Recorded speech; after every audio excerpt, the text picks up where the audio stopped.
Hi everybody, Firefighter Palmieri here again for Story Time, brought to you by Gorham Fire at EMS. Today's book, Goldilocks and the Three Dinosaurs by Mo Willems, another classic in his collection. Let's see what Mo has to say about this classic story, shall we?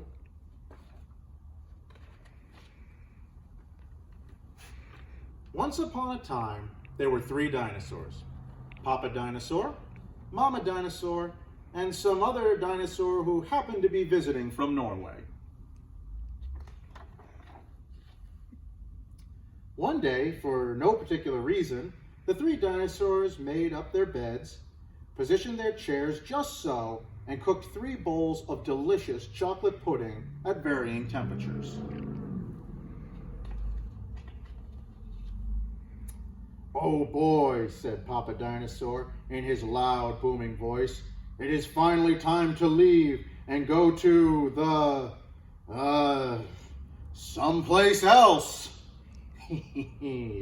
"Yes," continued Mommy Dinosaur, "I sure hope no innocent little succulent children happen by our unlocked home while we are, someplace else."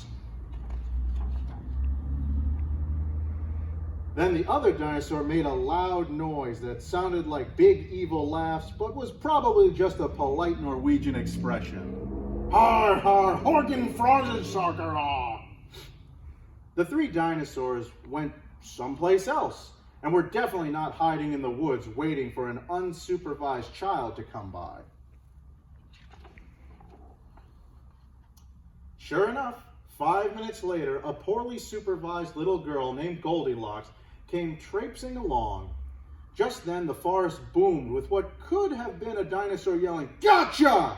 but I'm pretty sure was just the wind. The loud noise was immediately followed by another loud noise that sounded kind of like, "Be patient, Papa Dinosaur, the trap is not yet sprung." But that could have been a rock falling or a squirrel.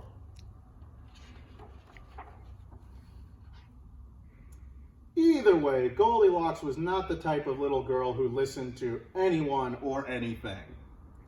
For example, Goldilocks never listened to warnings about the dangers of barging into strangers' enormous homes. So as soon as Goldilocks came across the strange, enormous house, she barged right in. Inside, Goldilocks immediately smelled the 3 bowls of delicious chocolate pudding. Said Goldilocks, "that chocolate pudding smells delicious. If only I could get all the way up to the top of that counter." Then Goldilocks noticed a very tall ladder that just happened to be there and certainly wasn't left on purpose. Goldilocks climbed up the ladder and found herself face to face with 3 gigantic bowls of chocolate pudding. The first bowl of chocolate pudding was too hot, but Goldilocks ate it all anyway because, hey, it's chocolate pudding, right? The second bowl of chocolate pudding was too cold, but who cares about the temperature when you've got a big bowl of chocolate pudding? Not her. The third bowl of chocolate pudding was just right, but Goldilocks was on such a roll by now she hardly noticed.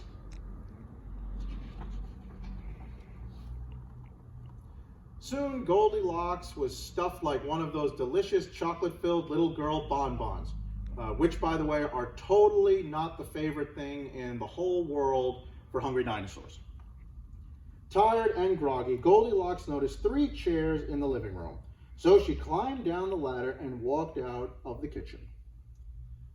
The first chair was too tall, the second chair was too tall, and the third chair was too tall.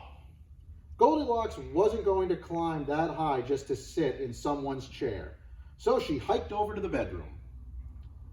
When she got there, Goldilocks noticed that the beds were also gigantically big.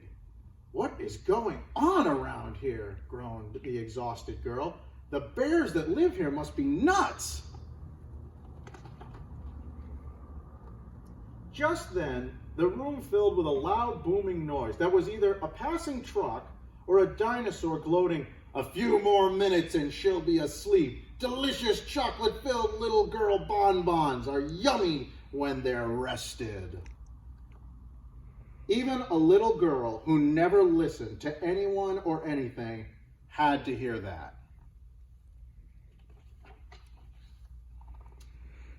Goldilocks took a moment to stop and think, which was longer than she was used to stopping and thinking.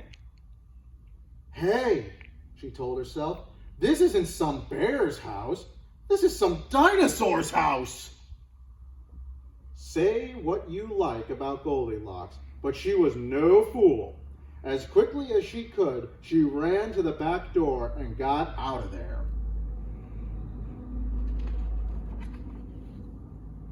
Just then, a loud plane flew by, which sounded pretty much like a trio of dinosaurs yelling, "Now!" or "Charge!" or the Norwegian expression for "Chewy bonbon time!"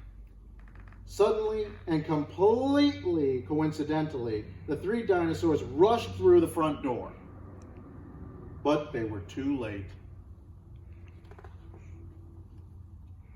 Goldilocks was gone, and all that was left in the house were three disappointed dinosaurs. The end. And the moral is, if you ever find yourself in the wrong story, leave. And the moral for the dinosaurs is, lock the back door. I hope you've all enjoyed this wonderful twist on an old favorite. I hope you're enjoying reading on your own time as well and getting out and enjoying some nice weather. From all of us here at Gorham Fire and Gorham EMS, we remind you to stay safe, stay healthy, and stay well. And we'll see you all again real soon. Thanks, everybody.